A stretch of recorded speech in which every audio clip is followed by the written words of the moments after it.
watching Notepad, and I'm your host, Ibrahim Sani. We are in this particular, fresh series that we're starting out towards the end of the year, which is doing a 2019 year in review, as well as looking forward at 2020, what are the trends moving forward there. For this particular episode, we're looking at employment, salary, digital technology, talent, all that kind of conversations are going to be revolved with my guest for this evening, Jaya Dass, the MD or the Managing Director of Randstad, Singapore and Malaysia. Again, sorry for fumbling. We've rehearsed that, but we've stumbled yet again. Let's look at 2019 year in review. What's the story like for the business of Randstad as well as the industry at large? 2020 is a very interesting year ahead. I think you have two dynamics going on. Most countries are in a situation where they are dealing with the global landscape and climate at the moment. International trade relations, what's going on with the US and China. But then you have a domestic economy that also comes into play. In Malaysia, the plans are very much alive to move forward with the digital economy, as you like. So I think it's still very resilient locally, especially if you look at the Budget 2020 measures. Okay, let's look at the Budget 2020 measures. I mean, focusing Malaysia, of course.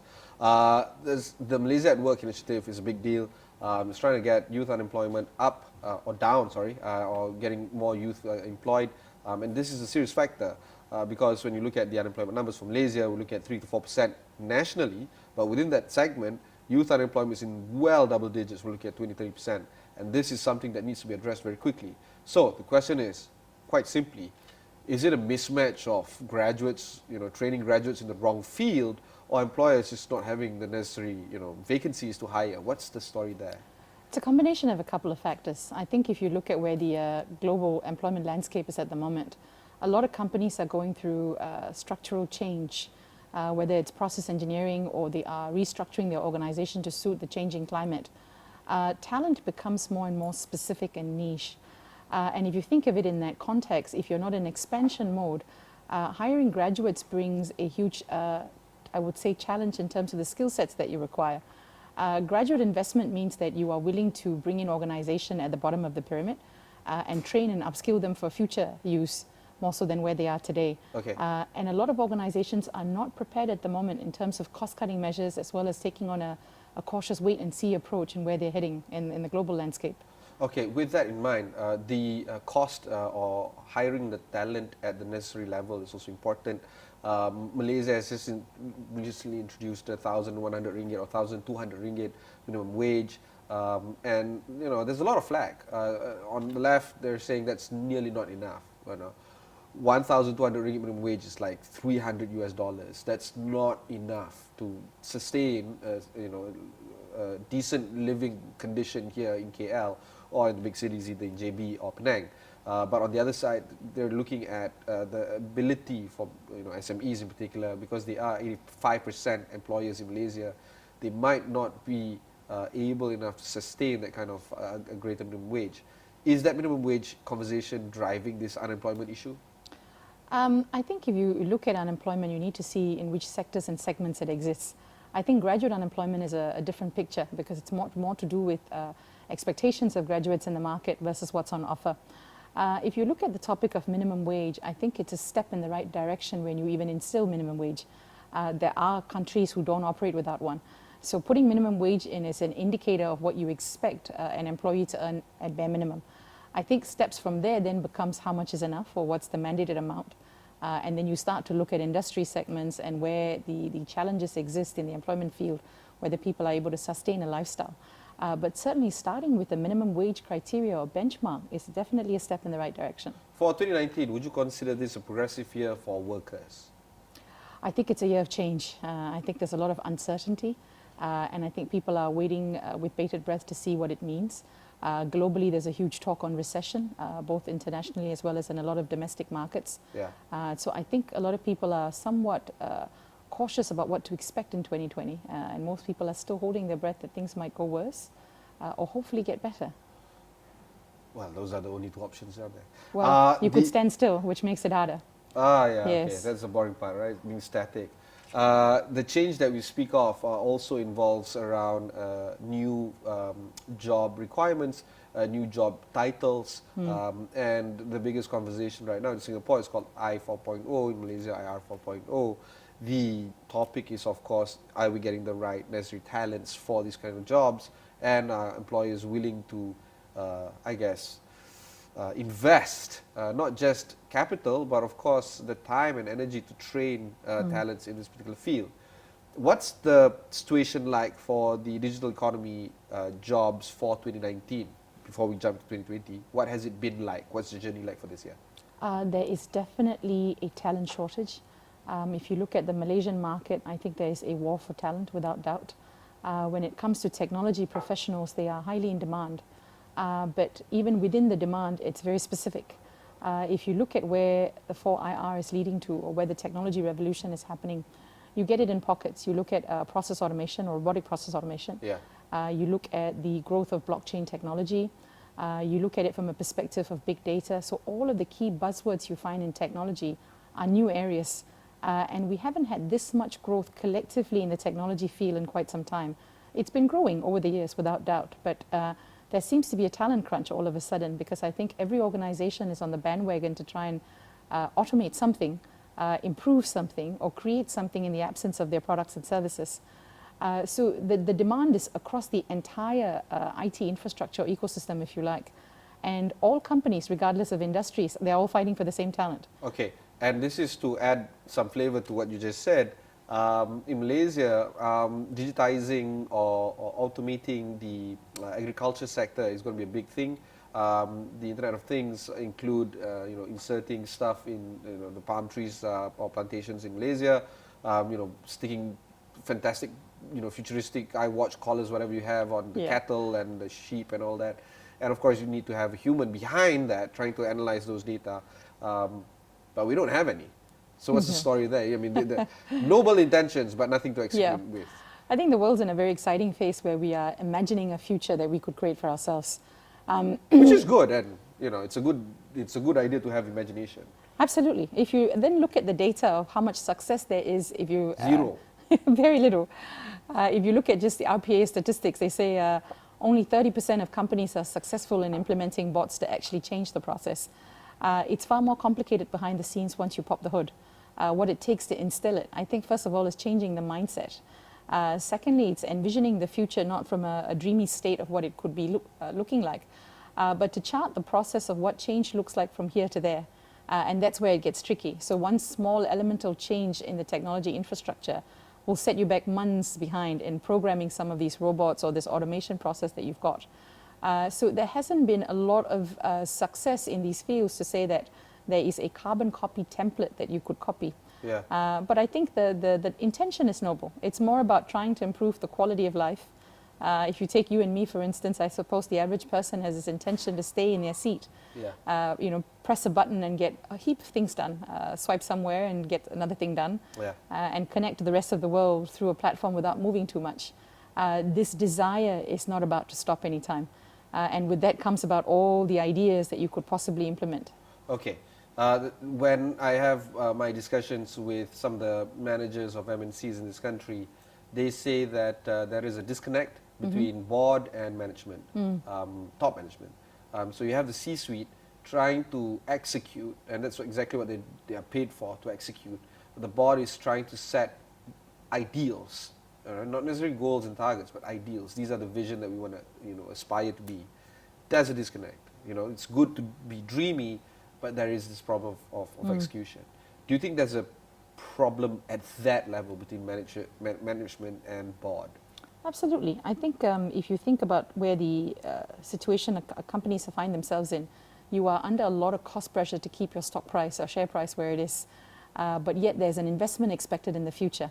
Now, with anything that you experiment or try to execute, failure is, it's part of the process. You can't avoid it. Companies accept that. That is, okay, we're okay Yes. to fail in this area. Yes, I think the concept of failure and the cost of failure are two very separate things. So the board's direction is to make sure that you don't sink too far in your process.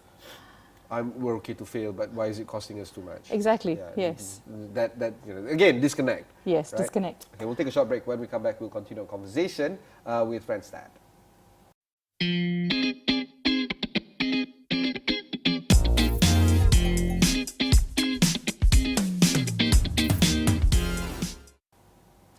Thanks for staying on with us. You're watching Notepad. I'm with Jaya Das, the Managing Director of Randstad Malaysia and Singapore, here to discuss not just about what has happened in 2019, but what the future holds for us in the near term in 2020. Jaya, we've spoken at length about the kind of conundrum that is afflicting the companies and the workers here in the realm of digital jobs. So let's talk reality, right? Forget about building, crazy sci-fi stuff. What is the opportunity for us to realize the smaller goals that can be achieved in the next 3 to 6 months? What kind of digital jobs are required in the near term so that those that are watching this show can start to ask themselves, do I have the necessary skills for getting those jobs immediately done? And if I don't have those skills, what can I do to get those necessary gaps closed? I think the two areas that have been rife for quite some time and continue to do so, and it's somewhat easier to get into, I would say, is data or big data or software, basically either from an engineering perspective or a development perspective. Software basically simply means that any platform that is online, people are given an interface to interact. That just doesn't require you to build the infrastructure and the engineering behind it, but there's also creative elements behind it. In other words, if I were to engage with a product or a service online, how could you make it in such a way that it enhances my experience, it streamlines my problems, and it makes it easier for a customer to basically buy? At the end of the day, those are the objectives. Yeah. So I think what you start to see with the younger generation talent is that they have very creative ideas, and they have very little tolerance for hierarchy or some of the long-winded steps that tend to traditionally exist in the retail and commercial world. Yes. So they are, I would say, really tasked with a great opportunity to come in and to be able to bring their ideas forward. And that doesn't require you to be extremely technical trained for 20, 30 years. It requires you to think a little bit outside the box. It requires you to self-learn, yeah. But the path of least resistance for this group of individuals would be to not be part of a large organization.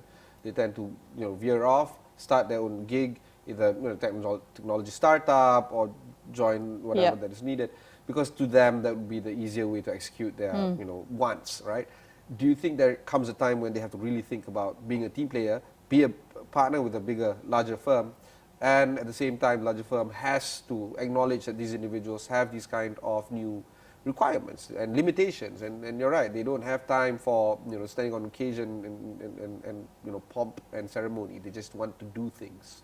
Absolutely. I think there's definitely a movement for younger talent to go start up their own shop, if you like, or be part of a startup. Yeah.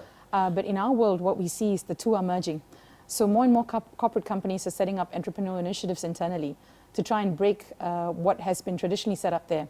And the idea is to have a different innovation group or a different strategy group to drive it. And I would see startup companies in their Series B and Series C funding levels try to become more like corporates, to have more governance, to have more structure. Sorry, as they should be, because once at that level, you got to be more, less of a startup, more of a real company. Absolutely. So there's a happy medium in between the two. Right. But I think individuals also recognize the pros and cons of both. Being in a corporate environment exposes you to training, structure, cultural engagement, communication skills, stakeholder management, all of these things which in a smaller setup may not sort of challenge you to its maximum. So basically grow up, be a grown-up. A little bit of that, yes, absolutely. But they don't want to be a grown-up. Well, I think it's when they're ready, I would say. But I think if they start sometimes from a different sort of background or pathway compared to the less traveled road, as you call it, compared to their previous peers, I would say that it brings a different set of benefits. They're perhaps more mature, more entrepreneurial in thinking, and willing to take risks, which what organizations are looking for. I think it's more about whether MNCs have the tolerance for adjusting their culture and practices and policies to allow for such talent to thrive, rather than saying everybody fits in one box. Okay, Jaya, I'm going to change tact here. What about the public sector? Let's talk about the civil servants moving forward. Unlike Singapore, which has a very lean public service population, Malaysia is plagued with a large civil service, and this is of course by legacy over the decades. And while we acknowledge that the private sector is doing something, or at least are aware they're in trouble and they need to reinvent themselves, the public sector might need to do a lot more. What would be some of the key challenges for the Malaysian public sector in trying to bring themselves into the 2020 requirements? I think digitization is definitely the answer. That's where the key sits. It's not so much the concept of digitization, but rather where can public service offering be streamlined. So I think if you look at it, it's from a needs perspective to understand where the services are most utilized and where you can automate. I think taking that step forward, first of all, will change the mindset and the structure of how you operate today to what you would like to operate like in 5 years. But I think that would be a good starting place. Okay, so automation in terms of requirements for the public sector and high touch points in terms of consumer and population dealing with these individuals. This is the fun bit, right? It takes about 12 hours, no, 2 to 12 hours to get a passport done. And before it was days, right? Yeah. And if you have a special case, you know, if you're in a vulnerable group, if you're, you know, expecting a child, it's like 20 minutes and you get your passport. However, that's just one of the many departments that we can speak of in Malaysia. And, you know, hats off to the people at the immigration department. But, you know, I still have a lot of frustration, you know, with, you know, God, many other departments, right? Do you think that there comes a time when this government of Malaysia must think about at least privatizing some of the services, or at least do some serious changes towards these laggards in terms of them executing their, I guess, service? I think there's every plan and intention to. In all my interactions with the government, what I've come to see is that they have delegations that go overseas to observe other countries and to look at technology that they can borrow. The intention is definitely there. And I think with the 4IR, there is definitely a mindset to try and adjust and shift both the public sector and the private sector in that direction. But it's a big country with a lot of infrastructure, so it takes a while to get there. Okay. But the intention is certainly there from what I've observed. All right, we're going to step out of your, I guess, scope of work of Malaysia and Singapore. I just want to nitpick your, you know, pick your brain on this. What about our neighbors? Indonesia, Thailand, Philippines, you know, you name it. Yeah. What's the story around this region? What is the, I guess, the feeling or attitude towards digitizing their workforce? Is it rife? Is it greater or lesser than, say, the appetite that we see in Malaysia and Singapore? You're right up our alley. Every quarter we produce a report called the Randstad Work Monitor. And basically we go to market and we survey employees to get their opinion on how they feel digital economy is evolving or changing. Yeah. When you look at the Southeast Asian stats, in terms of the readiness, the appetite, the drive, the expectations, I would say China ranks the highest. So they are in the high 90s when it comes to any questions that we ask, whether they think the economy is digitally ready, whether they expect their employers to change their job scope, whether training is present and so on. High engagement rate. The one that follows second is actually Malaysia, then followed by Really? Singapore. Yes, there's a very high appetite among Malaysians for an expectation for their jobs to be more digitized in future. They do feel that currently the shortage of talent is not that high, but in the next 5 years, the expectation is that we won't be able to staff our talent locally. Okay. There's also a very high expectation that employers need to do more to train the future workforce, and also for STEM skills, which are highly in demand, to be pushed more by the government and the education streams for you to be future ready in 5 to 10 years. Of course. It's the grads that you're looking at who come into the market with that. Yeah. So Malaysians actually have a very high engagement rate in their expectations on what they want the digital economy to look like locally. Okay. So I think definitely Malaysia is ahead of the game compared to the Southeast Asian neighbours if you compare to, say, Thailand, Indonesia and the like in SEA. So what would be some of the risk factors that we need to be on the lookout for? One of the problems with technology is the speed in which it changes. So if you put somebody through a 3-year program right now, in 3 years what they've learned becomes outdated. Absolutely. Technology changes every single day as we speak. And innovation's making things go completely in a different direction than what people picture. So you are living in the age of Uber and Grab, which is something maybe 5 years ago nobody would have pictured happening, right? No Uber in this part of town, I guess. Exactly, yeah. And these sort of services and mindset, every day there's a new idea popping up somewhere. Thousands of companies are set up in the Silicon Valley and the likes of it in other parts of the world, so hoping that something will take up. The way you describe to me, the metaphor is like putting a carrot in front of a donkey and trying. You can never get it, right? I mean, you could, provided you change the structure of education. So you no longer expect to learn a skill set through 3 years of study. Okay. You do it through a 6-week, 8-week crash course where you are in a professional's environment, learning an application of something.